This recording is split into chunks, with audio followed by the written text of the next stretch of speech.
Friends, welcome to my channel Shri Coaching Classes. We are going to add more videos for further lessons. If you like my teaching, don't forget to subscribe to get notification of those videos.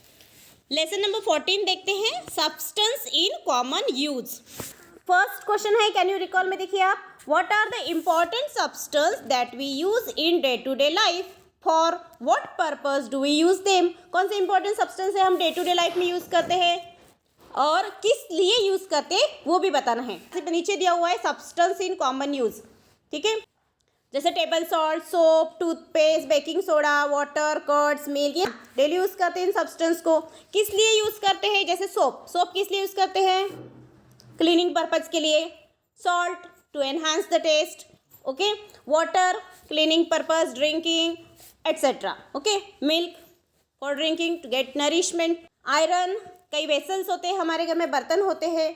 Washing powder, ये सारी चीज़ें हम daily use करते हैं, ठीक है, और वो किस लिए इस्तेमाल करते हैं सबको पता है। सेकेंड क्वेश्चन देखिए, how are the various substance in day to day use classified from scientific point of view. ये सारी चीज़ें जो हम इस्तेमाल कर रहे हैं इनको साइंटिफिक पॉइंट ऑफ व्यू हम कैसे क्लासीफाई करेंगे बोलते हैं, ठीक है। इन सारी चीज़ों को देखिए, इनमें से कुछ क्या है, कुछ एसिड्स है, कुछ बेसिस है, कुछ मेटल्स है, कुछ नॉन मेटल्स है ना, कुछ सॉल्ट्स है। तो इस तरह से हम उसको क्लासीफाई करेंगे, ठीक है। जैसे टेबल सॉल्ट किस कैटेगरी में जाएगा, सॉल्ट की कैटेगरी में। टेबल सॉल्ट मतलब जो हम नमक खाते हैं, सोडियम क्लोराइड, उसे टेबल सॉल्ट बोलते हैं, ठीक है। इसके अलावा भी कई सॉल्ट्स होते हैं और ये लेसन में हम ज़्यादातर सॉल्ट्स का स्टडी करने वाले हैं, तो हम इसके बारे में डिटेल में आगे देखेंगे, ठीक है। तो सोप क्या है, एसिड है कि बेस है, बेस है, ठीक है। सोप क्या है, बेस है। देन टूथपेस्ट भी बेस है। बेकिंग सोडा ये भी बेस है, ठीक है। वाटर न्यूट्रल है। वाटर क्या है, ये न्यूट्रल सब्सटेंस है, इसे हम किसी में भी ऐड नहीं करेंगे, ठीक है, क्योंकि वो न्यूट्रल सब्सटेंस, ना एसिड है ना बेस है, वो न्यूट्रल सब्सटेंस है। अब इसका मतलब भी क्या होता है वो हम आगे लेसन में देखेंगे। कुछ मेटल्स है, कुछ नॉन मेटल्स है, जैसे हमारे घर में जो बर्तन होते हैं आयरन के वगैरह होते हैं वो मेटल्स में जाएंगे। नॉन मेटल्स में सल्फर वगैरह, नॉन मेटल्स में जो इस्तेमाल करते हैं वो नॉन मेटल्स में, इस तरह से। तो इस तरह से हम साइंटिफिक पॉइंट ऑफ व्यू से क्लासीफाई कर सकते हैं, किसमें, एसिड, बेसिस, मेटल या नॉन मेटल या सॉल्ट्स में क्लासीफाई करते हैं, इस तरह से। नाउ देखते हैं इंपॉर्टेंट सॉल्ट्स इन डेली लाइफ। कौन से सॉल्ट्स है, इस लेसन में पूरा सॉल्ट का स्टडी है। Ionic compound which do not contain hydrogen ions and OH minus ion मतलब hydroxide ions and contain only one kind of cation. कुछ सब्सटेंस होते हैं हमारे घर में यूज करते हैं, उसमें हाइड्रोक्साइड आयन या हाइड्रोजन आयन नहीं होते बोलते। कुछ सॉल्ट्स में सिर्फ एक ही काइंड के कटायंस या अनायंस होते हैं, उनको हम सिंपल सॉल्ट्स बोलेंगे। उनको क्या बोलेंगे, सिंपल सॉल्ट्स। जैसे एग्जांपल्स दी हुई यहाँ पे, sodium sulphate, potassium phosphate, calcium chloride, ये सारे एग्जांपल्स दिए। तो ये है हमारे सिंपल सॉल्ट, एक ही तरह के कटायन या अनायन से बने हुए हैं वो, ठीक है। उसमें हाइड्रोजन आयन, हाइड्रोक्साइड आयन दिख रहा है कि आपको, नहीं, तो इनको हम सिंपल सॉल्ट्स बोलेंगे। Now inorganic substance occur naturally in the form of salts. बहुत सारे इनऑर्गेनिक सब्सटेंस ऐसे होते हैं। इनऑर्गेनिक सब्सटेंस मतलब क्या, कार्बन के अलावा जो सब्सटेंस होते हैं ना, जो सोडियम, सल्फर वगैरह, कार्बन के अलावा जो सब्सटेंस होते हैं उसको इनऑर्गेनिक सब्सटेंस बोलते हैं हम, ठीक है, कार्बन के अलावा। तो ऐसे कई सारे ऑर्गेनिक सब्सटेंस है, किसके फॉर्म में होते हैं, सॉल्ट्स के फॉर्म में। एसिड और बेसिस के फॉर्म में वो नहीं मिलेंगे, सॉल्ट्स के फॉर्म में मिलेंगे। About 80 million ton of salt, 80 million ton salt बोलते हैं, added every year to the sea water. समंदर में हर साल ऐड किए जाते हैं। कैसे ऐड किए जाते हैं तुम्हें पता है, बारिश के पानी से, वो नदियों के पानी से बहते हुए सब नदी का पानी कहाँ जाके मिलता है, समंदर को जाके मिलता है। Various elements are transferred in this way to the sea water, ठीक है, और सी वाटर में वो सॉल्ट बन जाते हैं। Therefore sea is said to be rich source of salt. In fact the sea is a rich source of several salts of various element. बहुत सारे एलिमेंट्स के सॉल्ट्स हमें समंदर में मिलते हैं, बहुत सारे। सिर्फ सोडियम क्लोराइड आपको एक ही सॉल्ट पता होगा, लेकिन इसके अलावा भी बहुत सारे सॉल्ट्स होते हैं। जैसे यहाँ पे डू यू नो में आप देखिए सब कौन से सॉल्ट्स मिलते हैं। पहला है sodium chloride, magnesium chloride, magnesium sulphate, potassium chloride, calcium carbonate, magnesium bromide. ये सारे सॉल्ट्स कहाँ मिलते हैं, समंदर में मिलते हैं। Various elements such as chlorine के सॉल्ट्स मिलते हैं, सोडियम के सॉल्ट्स मिलते हैं, मैग्नीशियम, पोटेशियम, कैल्शियम, ब्रोमीन, ये सारे एलिमेंट्स के सॉल्ट्स हमें समंदर में मिलते हैं। How where we also use other salts apart from this. इसके अलावा भी बहुत सारे सॉल्ट्स डेली यूज करते हैं। Let us learn about more about this. See the chart दिया हो यहाँ पे एक, prepare a saturated solution of some salt लो, ठीक है, उसमें पानी डालो और 2-3 ड्रॉप्स ऑफ क्या डालिए बोलते हैं उसमें, universal indicator, and not your observation. को आपका ऑब्जर्वेशन क्या होगा, जैसे टेबल सॉल्ट का यहाँ पे दिया हुआ है, टेबल सॉल्ट को तो कलर ही नहीं होता, व्हाइट होता है वो, है ना। जब उसमें हम यूनिवर्सल इंडिकेटर डालेंगे, इंडिकेटर डालने के बाद उसका कलर ग्रीन हो जाएगा, उसको इसकी पीएच वैल्यू चेक करेंगे तो 7 हमें दिखाई देगी, और पीएच वैल्यू क्योंकि 7 है तो हम उसे न्यूट्रल बोलेंगे। अब what is this pH value, पहले वो सब देख लेते हैं, ये चार्ट हम बाद में देखेंगे, ठीक है। तो पीएच वैल्यू मतलब क्या होता है, न्यूट्रल किसे बोलते हैं, हमने पिछले साल पढ़ा है लेकिन बच्चे भूल जाते हैं ना, तो हम और एक बार इसको रिवाइज करेंगे, ठीक है। What is the strip shown below, what is it use for, ये जो स्ट्रिप नीचे बताई है वो स्ट्रिप क्या है बोलते, ठीक है, कौन सी स्ट्रिप है। सो ये स्ट्रिप को क्या बोलते हैं, इस स्ट्रिप को बोलते हैं यूनिवर्सल इंडिकेटर पेपर। लैब में आपने देखा होगा एक छोटी सी स्ट्रिप होती है। How is it determined whether the substance is acidic, basic और न्यूट्रल, कोई भी सब्सटेंस हमें चेक करना है वो बेसिक है, एसिडिक है कि न्यूट्रल है, तो कैसे चेक करते हैं, ये पेपर हम उसमें छोटी सी स्ट्रिप पेपर की हम उसमें डालते हैं, ठीक है। वो क्या होगा, बाद में उसका कलर चेंज होगा, ठीक, colour changes according to strip जो कलर चेंजेस होते हैं, तो उस पर जो वैल्यू लिखी हुई है वो उसकी पीएच वैल्यू होंगी, उसकी पीएच की वैल्यू। और पीएच मतलब क्या, so major of hydrogen ion is called acidic substance, उसको एसिडिक सब्सटेंस बोलेंगे, and major of hydroxide ions are called basic substance, उसको बेसिक सब्सटेंस बोलेंगे, ठीक है। और अगर ये दोनों का इक्वल है, जैसे वाटर एक हाइड्रोजन है और एक हाइड्रोक्साइड मतलब OH है ना, तो दोनों एक दूसरे का इफेक्ट कैंसिल करते हैं, इसीलिए उसका जो पीएच होता है वो न्यूट्रल होता है, मतलब उसकी वैल्यू 7 होती है। तो न्यूट्रल पीएच का मतलब समझ गया आपको, और 7 के ऊपर आता है तो बेसिक, और 7 के नीचे आते हैं तो एसिडिक सब्सटेंस है, ठीक है, ये बेसिक और ये एसिडिक सब्सटेंस है। जैसे वाटर ले लिया हमने, प्योर वाटर ले लिया, उसमें स्ट्रिप डाली तो क्या कौन सा कलर हुआ, ग्रीन कलर, इसका मतलब उसका पीएच क्या हुआ, 7, इसका मतलब वो कौन सा सब्सटेंस है, एसिडिक है कि बेसिक है, न्यूट्रल है, ना एसिडिक है ना बेसिक है, वो न्यूट्रल है कि उसकी पीएच वैल्यू कितनी आई, 7। और अगर 7 से कम आती है, सपोज रेड कलर आता है तो हम उसे क्या बोलेंगे, रेड कलर मिलता है तो क्या बोलेंगे, स्ट्रॉन्ग एसिड, हम क्या बोलेंगे उसे, स्ट्रॉन्ग एसिड बोलेंगे, ठीक है। ऑरेंज कलर मिलता है तो एसिडिक बोलेंगे, सिर्फ एसिडिक बोल, स्ट्रॉन्ग एसिड नहीं बोलेंगे, उसका एसिडिक बोलेंगे। और अगर येलो कलर मिलता है तो वीक एसिड बोलेंगे, येलो कलर मिलता है तो क्या बोलेंगे, वीक एसिड। उसी तरह से ब्लू कलर मिलता है तो बेसिक बोलेंगे, ब्लू कलर मिलता है तो बेसिक बोलेंगे, ठीक है। लेकिन पर्पल या वॉयलेट कलर मिलता है तो हम उसे बोलेंगे स्ट्रॉन्ग बेस, इसको हम न्यूट्रल बोलेंगे। 7 आया तो न्यूट्रल, 7 से नीचे आया तो एसिड, 7 से ऊपर आया तो बेसिक। इस तरह से हम आइडेंटिफाई कर सकते हैं सब्सटेंस को according to their pH value. यहाँ पे पीएच वैल्यू 1 to 14 दी है, ये पीएच स्ट्रिप हम उस पर डाल के हम कलर को उसके अकॉर्डेंस में एसिडिक, बेसिक और न्यूट्रल क्लासीफाई कर सकते हैं। सो वी हैव सीन, इसी तरह से हमने पीछे चार्ट देखा था ना वो, ठीक है, उस चार्ट के तरफ जाते हैं। अब आपको इन सबका मतलब समझ गया है, चार्ट के तरफ जाते हैं फिर से, ठीक है। यहाँ पे टेबल सॉल्ट का दिया हुआ है, हम देखते हैं सोप का, ठीक है। सोप क्या है, बेसिक है, ठीक है, ये क्या है, बेस है, ये भी बेस है, ठीक है। वॉशिंग सोडा भी बेस है, बेकिंग सोडा भी बेस ही है, बेकिंग पाउडर भी बेस है, और पीओपी जो होता है, घर पे पीओपी लगाते हैं ना, वो व्हाइट कलर का पीओपी, हाँ, उसको वो है न्यूट्रल। वो कौन सा सब्सटेंस है, ऐसा सब्सटेंस है वो न्यूट्रल, ना वो एसिडिक है ना बेसिक है, वो न्यूट्रल सब्सटेंस होता है, ठीक है।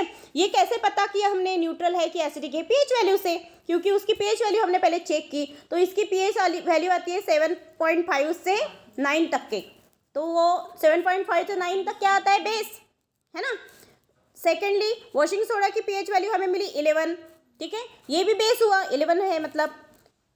बेकिंग सोडा की पीएच वैल्यू 8.1, ठीक है, 8.1, और बेकिंग पाउडर की पीएच वैल्यू 8.5, ठीक है, तो ये भी बेस हुआ, लेकिन ये न्यूट्रल है, मतलब इसकी वैल्यू कितनी होंगी, पीओपी की 7, ठीक है, इस तरह से। और इसमें कलर्स कौन से मिलते हैं, ये सारे, तो पीओपी के अलावा सारे कलरलेस है, पीओपी वाइट, ठीक है, वाइट कलर का होता है, सबने देखा है। अब इनको ये कलर्स में, ठीक है, ये सारे वही रहेंगे, ये वाइट, सारे वाइट। और अब कलर देखते हैं, कलर में क्या क्या कौन से कलर्स आएंगे। पहला ग्रीन कलर, दूसरा ग्रीनिश ब्लू, तीसरा वॉशिंग इंडिकेटर डालने के बाद कैसा कलर चेंज होगा, वॉशिंग सोडा का, ठीक है, उसका पर्पल हो जाएगा। इसमें इंडिकेटर डालेंगे बेकिंग सोडा में तो उसका क्या हो जाएगा, ग्रीन हो जाएगा। ठीक है, बेकिंग पाउडर कौन से कलर का हो जाएगा, ब्लू कलर का हो जाएगा, है ना। पीओपी ग्रीन कलर का होगा क्योंकि पीएच वैल्यू कितनी है 7 और वो न्यूट्रल है। अब समझ में आया इस चार्ट का मतलब। ठीक है, आगे देखते हैं। We have seen in the previous lesson that a salt is a neutral when its pH value is 7. Salt कैसा होता है, अगर उसकी pH value 7 है तो वो न्यूट्रल होता है। Such salt is made up of strong acid and strong base. वो salt कैसे बनता है, ठीक है, इससे पहले भी एक क्वेश्चन था यहाँ पे क्वेश्चन था ना, what are salts, ठीक है, तो उस क्वेश्चन का आंसर हम देखेंगे। what are salts, सॉल्ट कैसे बनते हैं, जब एसिड और बेसिस एक दूसरे को न्यूट्रलाइज करते हैं, एक दूसरे के साथ रिएक्शन करते हैं तो क्या बन जाता है। जैसे हमने ले लिया एक एसिड ले लिया, स्ट्रॉन्ग एसिड HCl, और स्ट्रॉन्ग बेस ले लेते हैं NaOH। ठीक है, NaOH लेते, NaOH क्या है, बेस है, और HCl क्या है, एसिड है। NaOH क्या है, बेस है, HCl एसिड है। तो NaOH और HCl इन दोनों को आप लेबोरेटरी में उनका टाइट्रेशन करोगे, मतलब एक सब्सटेंस दूसरे सब्सटेंस में थोड़ा ऐड करोगे, एक वक्त ऐसा आएगा उसका कलर चेंज हो जाएगा, और दोनों कलर चेंज होगा तो आपको समझ में आता है वो दोनों की पूरी रिएक्शन हो गई है, H+ आयंस बैलेंस हो गए हैं, उसके न्यूट्रल सब्सटेंस फॉर्म हुए, उस न्यूट्रल सब्सटेंस को बोलते हैं हम सॉल्ट, उसे बोलते हैं सॉल्ट। और इसकी रिएक्शन कैसी होती है वो आगे देखेंगे। ठीक है, तो स्ट्रॉन्ग एसिड और स्ट्रॉन्ग बेस जब एक मिक्स करते हैं तो क्या बन जाता है, सॉल्ट बन जाता है। The pH value of salt made from strong acid and weak base is less than 7। लेकिन अगर हम कौन सा, उसकी pH वैल्यू कम है, कम थोड़ा वीक वाला लेते, वीक बेस लेते, तो उसकी वैल्यू कैसी रहेंगी, लेस देन 7 से कम रहेंगी, और वो इसीलिए वो क्या बन जाएगा, एसिडिक बन जाएगा। जब हम स्ट्रॉन्ग एसिड स्ट्रॉन्ग बेस लेते हैं तभी की बात कर रहे हैं, अगर वीक बेस लेते हैं तो वो एसिडिक बन जाता है। ठीक है, on the other hand the pH value of salt made from weak acid, अगर हम वीक एसिड और स्ट्रॉन्ग बेस लेते हैं, स्ट्रॉन्ग बेस ले लिया मतलब pH वैल्यू मोर देन 7, और इसलिए वो बेसिक बन जाएगा। So let us now learn about some salts of everyday use. अब हम सारे सॉल्ट्स के बारे में हम इसमें इस लेसन में डिटेल में देख रहे हैं अभी। ठीक है, तो पहला सॉल्ट देखते हैं, सोडियम क्लोराइड। सपोज मैंने HCl ले लिया है यहाँ पे, ठीक है, HCl, ठीक है, प्लस NaOH, ठीक है, इट गिव्स व्हाट, NaCl। वो क्या देगा हमें, NaCl। अब देखिए Na और Cl तो हो गए, लेकिन बचा क्या इसमें, OH और H, मतलब क्या फॉर्म होगा, H2O। क्या फॉर्म होगा, H2O। तो जब स्ट्रॉन्ग एसिड और स्ट्रॉन्ग बेस एक दूसरे में मिक्स होते हैं, रिएक्ट होते हैं एक दूसरे से, तो अब हमें क्या मिलता है, एक सॉल्ट और वाटर मिलता है। इस रिएक्शन को बोलते हैं न्यूट्रलाइजेशन रिएक्शन बोलते हैं। एसिड और बेसिस न्यूट्रलाइज हो गए, ठीक है, जब एसिडिक और बेसिक दोनों मिक्स करते हैं तो दोनों न्यूट्रलाइज हो जाते हैं और क्या फॉर्म करते हैं, सॉल्ट एंड वाटर। पहला सॉल्ट स्टडी करते हैं, सोडियम क्लोराइड। सोडियम क्लोराइड अपना टेबल सॉल्ट बोलते हैं उसे, ठीक है, कैसा होता है, सॉल्टी इन टेस्ट, उसकी टेस्ट कैसी होती है, सॉल्टी टेस्ट होती है, फूड में इस्तेमाल करते हैं। Most use of all salts, सबसे ज़्यादा इस्तेमाल किया जाने वाला ये सॉल्ट है। केमिकल नेम उसका क्या है, sodium chloride. Sodium chloride is form by neutralisation reaction. अभी हमने न्यूट्रलाइजेशन रिएक्शन बताई, किसके साथ हुई न्यूट्रलाइजेशन रिएक्शन, स्ट्रॉन्ग एसिड और स्ट्रॉन्ग बेस। स्ट्रॉन्ग एसिड कौन सा था, HCl, स्ट्रॉन्ग एसिड था HCl, और स्ट्रॉन्ग बेस था NaOH। इन दोनों के न्यूट्रलाइजेशन रिएक्शन से सोडियम क्लोराइड बनता है। So we have already seen that this is neutral salt and the pH value of its aqueous solution is 7। उसकी pH value कितनी होती है, 7 होती है, क्योंकि वो न्यूट्रल है। इसके प्रॉपर्टीज देखेंगे कि फिजिकल प्रॉपर्टीज, सबसे पहले फिजिकल प्रॉपर्टीज देखते हैं। फिजिकल प्रॉपर्टी मतलब क्या, वो दिखने में कैसा होता है, वाटर में डिजोल्व होता है क्या, है ना। फिजिकल और केमिकल प्रॉपर्टी में आप फर्क समझते हो। केमिकल प्रॉपर्टी मतलब reaction takes place and new substance is form, then it is called chemical, उसे केमिकल प्रॉपर्टीज बोलेंगे। नया सब्सटेंस अगर तैयार होता है, उसमें किसी के साथ केमिकल रिएक्शन होती है तो उसे केमिकल प्रॉपर्टीज बोलेंगे। लेकिन कोई केमिकल रिएक्शन नहीं हो रही है, खाली उसके फिजिकल प्रॉपर्टीज बोल रहे हैं, कैसा दिखता है, वो कौन से कलर का होता है, वाटर में डिजोल्व होता है क्या, ये सारी अगर चीज़ें हम बोल रहे हैं तो उसको फिजिकल प्रॉपर्टीज बोलते हैं। ठीक है, तो कॉमन सॉल्ट कैसा होता है, फिजिकल प्रॉपर्टी उसकी कलरलेस, ठीक है, क्रिस्टलाइन नेचर का होता है, मतलब क्रिस्टल्स होते हैं उसके, मतलब पर्टिकुलर शेप, उसके क्रिस्टल को पर्टिकुलर शेप होता है। देन आयनिक कंपाउंड है ना, ये एक आयनिक कंपाउंड है। अभी हमने देखा ना NaCl पिछले साल भी हमने स्टडी किया कि NaCl कैसे तैयार होता है। पहले सोडियम का आयन बनता है, फिर क्लोरीन का आयन बनता है, दोनों इलेक्ट्रॉन ट्रांसफर करते हैं, सोडियम क्या देता है, क्लोरीन को इलेक्ट्रॉन दे देता है, क्लोरीन ले लेता है, तो आयन जो ट्रांसफर किया इसलिए वो आयनिक कंपाउंड बन जाता है। ठीक है, पिछले साल हमने देखा है इसको, आयनिक कंपाउंड किसे बोलते तो। Now see, there is no water of crystallization. Water of crystallization का मतलब हम आगे देखने वाले हैं। ठीक है, मैं आगे आपको बताऊंगी इसके बारे में। ठीक है, पहला हमने देख लिया, सेकंड देखते हैं। It is a neutral salt. ठीक है, न्यूट्रल सॉल्ट, सॉल्टी इन टेस्ट, न्यूट्रल सॉल्ट है, सॉल्टी टेस्ट है। The compound is use for production of salt, like दूसरे सॉल्ट्स बनाने के लिए भी सोडियम क्लोराइड का इस्तेमाल होता है, जैसे सोडियम कार्बोनेट, सोडियम बाइकार्बोनेट, ये सॉल्ट्स मतलब वॉशिंग सोडा, बेकिंग सोडा, ये सोडा बनाने के लिए भी इस सोडियम क्लोराइड का यूज होता है। When an electric current is pass through a saturated solution of sodium chloride. ठीक है, सोडियम क्लोराइड का सॉल्यूशन ले लो, वाटर में डिजोल्व को उसको ब्राइन बोलते हैं, उसका सैचुरेटेड सॉल्यूशन लेते हैं।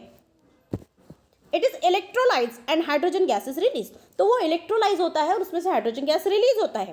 ठीक है, at the cathode, while chlorine gas is release at the anode. ठीक है, क्लोरीन गैस कहाँ पे रिलीज हो रहा है, एनोड पे। This method is use for the production of chlorine gas. दिया है यहाँ पे NaCl लिया हुआ है, NaCl में हमने क्या डाला था, पानी डाला था, है ना। NaCl लिया, NaCl में क्या डाला हमने, पानी डाला। ठीक है, क्या तैयार हुआ, NaOH। क्या तैयार हुआ, NaOH, सोडियम हाइड्रोक्साइड, ये बेस है। क्लोरीन गैस रिलीज हुआ और हाइड्रोजन गैस रिलीज हो गया और हमें क्या मिल गया, NaOH, सोडियम हाइड्रोक्साइड। ठीक है, तो NaCl की मदद से हम क्या तैयार कर सकते हैं, सोडियम हाइड्रोक्साइड, ये बेस तैयार कर सकते हैं। When salt is heated to a high temperature, about कितना हाई टेम्परेचर मतलब कितना टेम्परेचर, 800 डिग्री सेल्सियस, इतना टेम्परेचर हीट करेंगे, उसको मेल्ट करेंगे salts. This is called fuse state of the salt. इस स्टेट को क्या बोलेंगे, फ्यूज स्टेट बोलेंगे। उसका मतलब सॉल्ट का जब पानी बने इतना उसको हीट करेंगे तो उसको फ्यूज स्टेट बोलते हैं। ठीक है, when fuse salt is electrolyse, इस फ्यूज सॉल्ट को हम इलेक्ट्रोलाइज करेंगे। इलेक्ट्रोलाइज करने के बाद क्या होगा, क्लोरीन गैस रिलीज हो जाएगा उस पर एनोड पे, and liquid sodium metal at the cathode, और लिक्विड सोडियम मेटल वो कैथोड पे हमें मिल जाएगा। तो सोडियम और क्लोरीन इस तरह से हम अलग अलग कर सकते हैं इलेक्ट्रोलाइसिस मेथड से। Salt is also obtain from certain type of rocks, इनके अलावा रॉक पे से भी हमें सॉल्ट्स मिलता है। This salt is called rock salt, उस सॉल्ट को बोलते हैं rock salt. The mineral halite and Himalayan rock salt are the examples of rock salt. Rock salt के कुछ एग्जाम्पल्स दिए हैं। This salt is use to treat many diseases, ये जो सॉल्ट्स होते हैं डिसीज के ट्रीटमेंट के लिए, दवाइयाँ बनाने के लिए यूज होते हैं। The 25% aqueous solution of salt is called saturated brine। यहाँ पे कुछ इंपॉर्टेंट नोट्स दिए हैं वो पढ़ रहे हैं हम।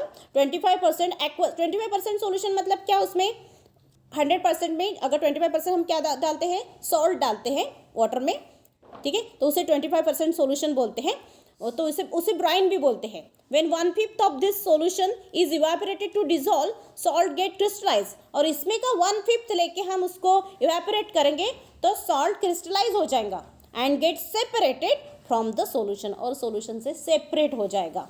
अब कैसे evaporate करना है, ये सारी चीज़ें आपको पता है। evaporation कैसे करते हैं, हम क्या करेंगे, उसको हीट करेंगे तो क्या हो जाएगा, वाटर जो है evaporate हो जाएगा, बचेगा क्या, सॉल्ट, है ना, बचेगा सिर्फ सॉल्ट।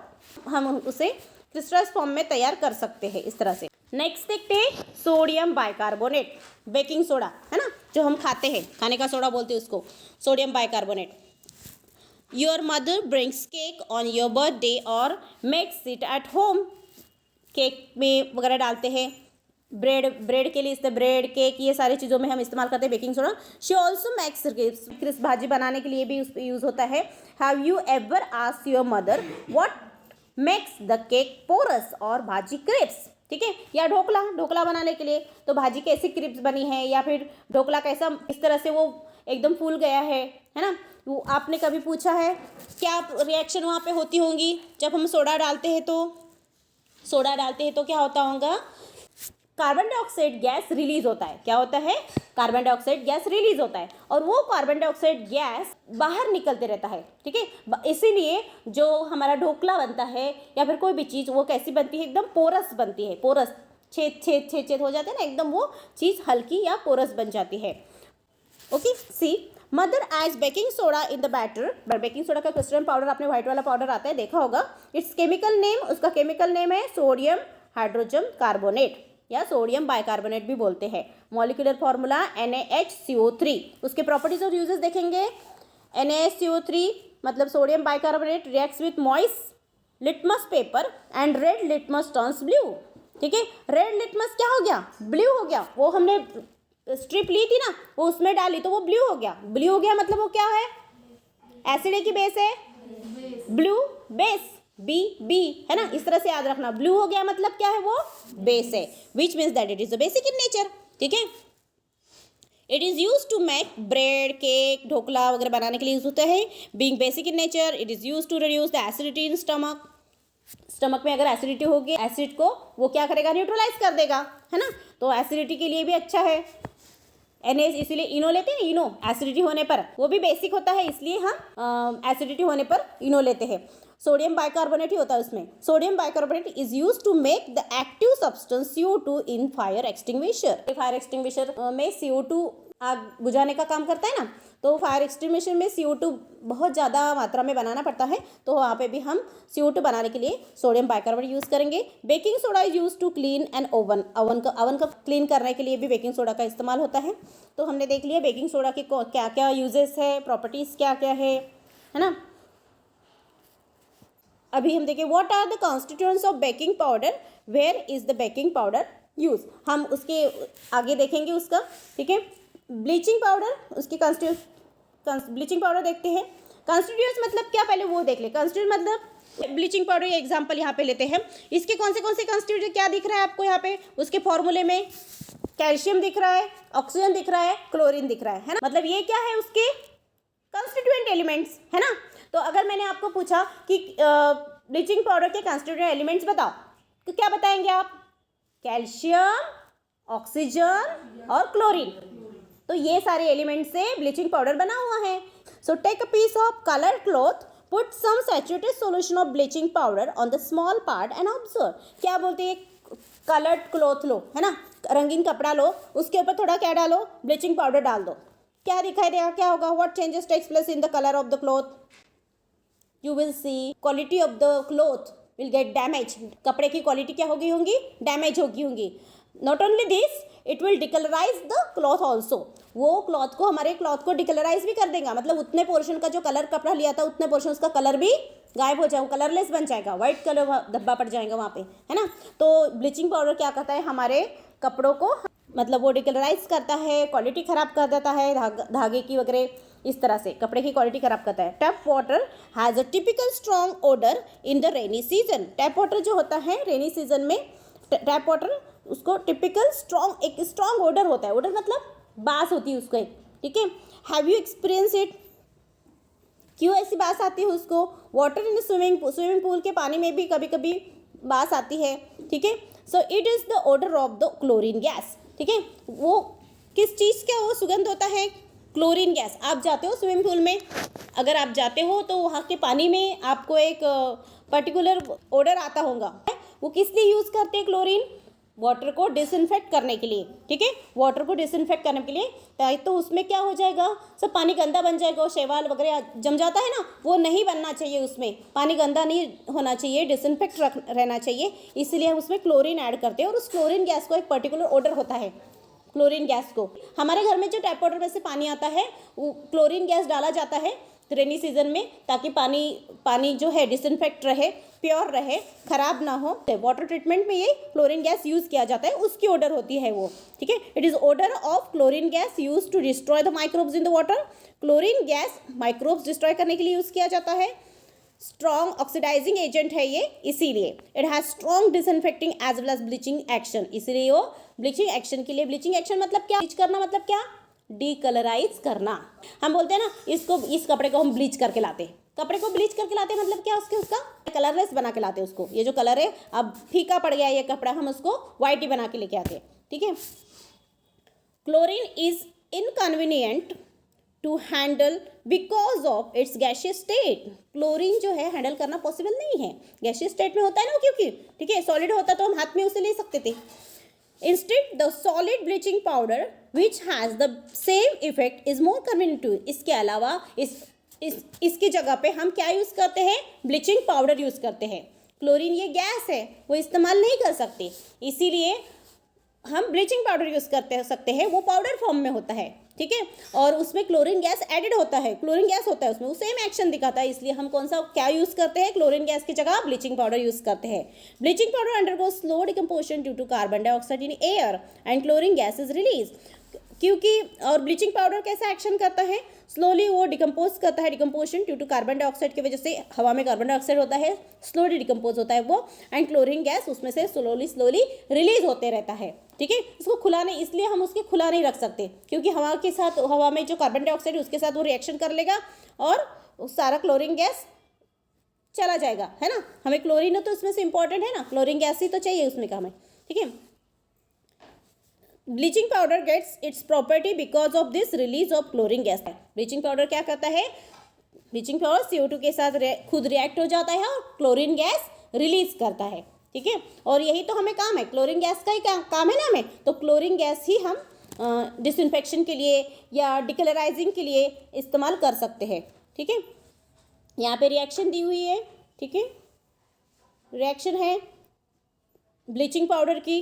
ब्लीचिंग पाउडर जो होता है ना, ये ब्लीचिंग पाउडर है, ब्लीचिंग पाउडर का फॉर्मूला है CaOCl2, और हवा में क्या होता है, कार्बन डाइऑक्साइड। इन दोनों की रिएक्शन हो गई, ठीक है, इन दोनों की रिएक्शन हो गई और क्या फॉर्म हुआ, कैल्शियम कार्बोनेट फॉर्म हुआ और क्लोरीन गैस फॉर्म हुआ, ठीक है। तो ये क्लोरीन गैस हम किसी भी चीज़ के लिए इस्तेमाल कर सकते हैं और कैल्शियम कार्बोनेट तैयार होता है, उसका कोई यूज़ नहीं होता है हमें, तो तब भी वो एज अ बाय प्रोडक्ट वैसे ही पड़ा रहेगा, उससे कोई हमें हानि नहीं हो सकती। Bleaching powder is obtained by the reaction of chlorine gas with slack lime. इसके अलावा ब्लीचिंग पाउडर कैसे तैयार होता है वो बताते हैं अब, ठीक है। कैसे तैयार होता है, जब कैल्शियम हाइड्रोक्साइड की रिएक्शन क्लोरीन से होगी, है ना, कैल्शियम हाइड्रोक्साइड पे हम क्लोरीन गैस छोड़ देंगे तो दोनों की रिएक्शन हो जाएंगी। ये कैल्शियम हाइड्रोक्साइड है, इसके ऊपर हम क्लोरीन गैस छोड़ देंगे तो क्या होगा, दोनों की रिएक्शन होगी और हमें ब्लीचिंग पाउडर मिल जाएगा। इस तरह से ब्लीचिंग पाउडर तैयार करते हैं। वो जो मार्केट में ब्लीचिंग पाउडर आता है, ब्लीचिंग पाउडर के पैकेट्स आते हैं, इस तरह से तैयार किए जाते हैं और फिर हम उस ब्लीचिंग पाउडर का इस्तेमाल करते हैं, ठीक है। तो साथ में H2O भी तैयार होता है, इसके प्रॉपर्टीज एंड यूजेस, ठीक है। Bleaching powder is a yellowish white coloured and solid substance. कैसा होता है ब्लीचिंग पाउडर, कौन से कलर का होता है, येलोइश व्हाइट कलर का होता है। व्हाइट कलर नहीं होता, थोड़ा सा येलोइश डर्टी व्हाइट होता है वो, इसलिए येलोइश व्हाइट बोल रहे हैं। एंड कलर सॉलिड सब्सटेंस होता है पाउडर फॉर्म में। Its chemical name is calcium oxychloride. उसका केमिकल नाम क्या है, calcium oxychloride. It has strong odour of chlorine gas. उसको स्ट्रॉन्ग ओडर होता है, ठीक है, क्योंकि क्लोरीन गैस को हमने पहले ही देखा, क्लोरीन गैस को एक ओडर होता है। It is used for disinfection of drinking water at the water works and water in the swimming pool. Swimming pool में डालने के लिए और वाटर को डिसइंफेक्ट करने के लिए इस्तेमाल होता है। It is used for bleaching of cloth. Cloth को ब्लीच करने के लिए, मतलब डिकलराइज करने के लिए। It is used for disinfection by the road side and garbage side. Garbage sites को और रोड साइड्स को क्लीनिंग पर्पस के लिए इस्तेमाल किया जाता है। ब्लीचिंग पाउडर डाल के उसको क्लीनिंग किया जाता है। Dilute sulphuric acid and dilute hydrochloric acid react rapidly with bleaching powder to release chlorine gas completely. जब H2SO4 के साथ उसकी रिएक्शन होती है ना, या फिर कैल्शियम क्लोराइड की, मतलब कैल्शियम हाइपोक्लोराइड की, ब्लीचिंग पाउडर की, तो क्या क्या मिलता है हमें, क्लोरीन गैस मिलता है। यहाँ पे रिएक्शन में देखिए आप, रिएक्शन में क्या क्या क्या रिलीज हुआ, ये ऊपर एरो जो दिख रहा है आपको, है ना, ऊपर एरो दिख रहा है, मतलब क्या, क्लोरीन गैस रिलीज हो रहा है, ठीक है, और हमें कैल्शियम सल्फेट बाय प्रोडक्ट मिल जाता है, वाटर भी तैयार होता है। Calcium oxychloride react slowly with carbon dioxide to form calcium carbonate and chlorine. अभी हमने पीछे ही देखी है रिएक्शन, ठीक है। वॉशिंग सोडा, सोडियम कार्बोनेट, उसमें वाटर ऑफ क्रिस्टलाइजेशन आपको दिखाई दे रहा है, H2O, ठीक है। प्रोसीजर देखते हैं। Take sample of water from well और a borewell in a beaker and add some soap to it and stir, ठीक है। टेक अनदर सैंपल, दूसरा सैंपल भी लीजिए बोलते हैं, मतलब 2 बीकर लेना है हमें, ठीक है। बोरवेल का पानी है, दोनों बीकर में हमने पानी लिया है, बोरवेल का लो या फिर वेल का, ठीक है।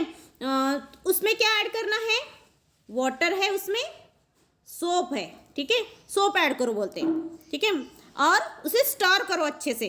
एक बीकर में आप क्या ले लीजिए, वॉशिंग सोडा ले लीजिए, एक बीकर में वॉशिंग सोडा, ठीक है, वॉशिंग सोडा डाल दीजिए, एक ही बीकर में डालना वॉशिंग सोडा, ठीक है। देन और फिर से उसे अच्छे से स्टर करो, ठीक है। And what will be observation, क्या चेंजेस होते हैं वो आप ऑब्जर्व करो, ठीक है। क्या चेंजेस होते हैं देखते हैं। क्या होगा, बोर का वाटर जो होता है वो थोड़ा हार्ड वाटर होता है, ठीक है, उसमें बहुत सारे सॉल्ट्स होते हैं, वो लेदर फॉर्म नहीं करता है। लेकिन हम जब वॉशिंग सोडा डालते हैं, सॉल्युबल सॉल्ट्स होते हैं, उसके साथ वो रिएक्ट हो जाता है, इनसॉल्युबल बना देता है और लेदर फॉर्म करता है। जिस बीकर में हमने वॉशिंग सोडा नहीं डाला था वहां पे no lather will be form, no lather, ठीक है, लेदर फॉर्म नहीं होगा। और जिस बीकर में हमने वॉशिंग सोडा डाला था वहां पे लेदर फॉर्मेशन होगा, ठीक है। जिस बीकर में हमने वॉशिंग सोडा डाला उसी बीकर में लेदर फॉर्म होगा, झाग होगा, और जिसमें नहीं डाला था उसमें नहीं होगा। क्यों नहीं होगा, व्हाट इज द रीजन? क्योंकि बोरवेल के पानी में क्या होते हैं, बहुत सारे सॉल्ट्स होते हैं दैट हार्डन्स द वाटर। जो सल्फेट के सॉल्ट्स होते हैं कैल्शियम और मैग्नीशियम के साथ, वो सॉल्ट्स फॉर्म करते हैं और वाटर को हार्ड बना देते हैं, जो जिससे वजह से झाग नहीं होता पानी में। लेकिन जब हम उससे सोडियम कार्बोनेट उसमें ऐड करोगे तो क्या हो जाएगा, वाटर गेट सॉफ्टन, है ना, and suitable for use. Sodium carbonate उसके साथ रिएक्ट हो जाएगा सॉल्ट्स के साथ। देखिए यहाँ पे रिएक्शन दी है, MgCl2 वॉशिंग सोडा के साथ रिएक्ट हुआ, ठीक है, तो उसकी इसके साथ रिएक्ट हुआ, Mg कार्बोनेट के साथ रिएक्ट हुआ, Mg जो है कार्बोनेट के साथ रिएक्ट हुआ, और Cl जो है Na के साथ रिएक्ट होगा। मतलब इन्होंने क्या किया, रिएक्शन कर ली और इनका एक इंसुलिन फॉर्मेशन बना लिया, ठीक है, जिसकी वजह से हार्ड वाटर भी सॉफ्ट हो गया और हमारे कपड़े वगैरह अच्छे से अब उसमें निकल सकते हैं, झाग बन गया। Sodium carbonate is a water soluble salt of sodium, ठीक है। सोडियम कार्बोनेट क्या है, ये सोडियम का वाटर सोल्युबल सॉल्ट है।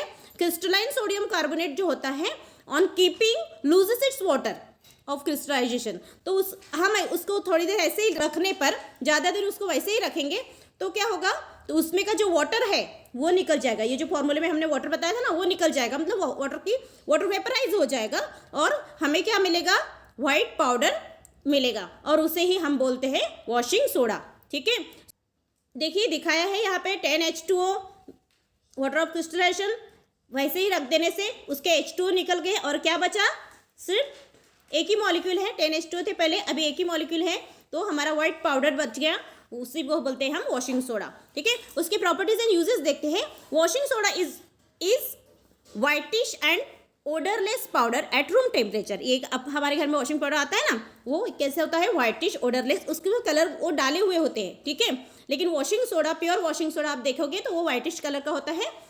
Litmus has a blue colour in its aqueous solution. Litmus paper डालेंगे आप वॉशिंग सोडा में तो वो ब्लू हो जाता है, इसका मतलब वो क्या है, बेस है, ठीक है।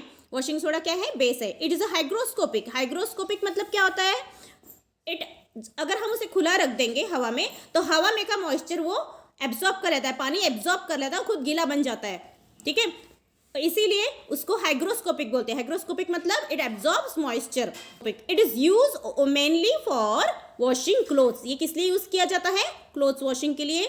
Sodium carbonate is use in the glass and paper industry, glass और पेपर इंडस्ट्री में भी, and also in refining the petrol, petrol refining के लिए भी यूज करते हैं। Now write down the reaction Na2CO3। Na2CO3 क्या है अपना वॉशिंग सोडा, उसकी H2SO4 के साथ रिएक्शन कैसी होंगी, है ना, वो बतानी है।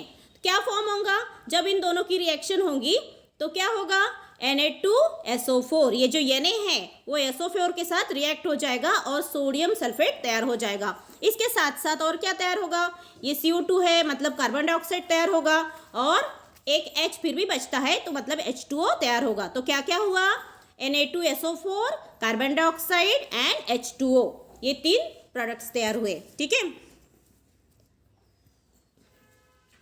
सम क्रिस्टलाइन सॉल्ट्स देखते हैं। You have learn about water of crystallisation. पहले इसके पहले वाले चैप्टर में हमने देखा है वाटर ऑफ क्रिस्टलाइजेशन मतलब क्या होता है। वैसे ही यहाँ पे कुछ सब्सटेंसेस दिए हैं। जैसे पहला सब्सटेंस दिया हुआ है एलम, ठीक है। एलम मतलब तुरटी, आप पानी में जो घुमाते हो, पानी अगर गंदा आता है तो घुमाने से ऊपर सेडिमेंट्स जो होते हैं नीचे बैठ जाते हैं, ऊपर हमें अच्छा पानी मिल जाता है। केमिकल फॉर्मूला दिया हुआ है यहाँ पे, K2SO4 La2SO4 24H2O, मतलब उसमें कितने मॉलिक्यूल्स है, उसके वाटर ऑफ क्रिस्टलाइजेशन के मॉलिक्यूल्स कितने हैं, H24 है, ठीक है। बोरैक्स दिया है, बोरैक्स में 10H2O है। इप्सम सॉल्ट मतलब मैग्नीशियम सल्फेट दिया, उसमें 7H2O है। बेरियम क्लोराइड दिया है, वहाँ पे 2H2O है, ठीक है। सोडियम सल्फेट दिया है, वहाँ पे 10H2 है। So water of, these are the molecules of water of crystallisation. You have learn that alum is use in the process of water purification, हमने पढ़ा ना वाटर एलम किस लिए यूज करते हैं, वाटर प्योरिफिकेशन के लिए, है ना, अपने घर में भी। बिकॉज प्रॉपर्टी ऑफ कोएगुलेशन, क्योंकि वो क्या करते हैं, उसमें जो सॉलिड इम्प्योरिटीज होती है, वो इंसोल्युबल इम्प्योरिटीज, वो कोएगुलेट हो जाती है, मतलब वो एक दूसरे को अपने तरफ अट्रैक्ट करती है इम्प्योरिटीज, और बड़े बड़े उसके पार्टिकल्स बन जाते हैं, एक दूसरे को अटैच हो जाते हैं और बड़े पार्टिकल्स बन जाते हैं, मतलब इसको बोलते हैं कोएगुलेशन। और वो जो हेवी हो जाते हैं पार्टिकल्स, वो नीचे बैठ जाते हैं, ठीक है, और ऊपर ऊपर का अच्छा पानी हम छान ले सकते हैं।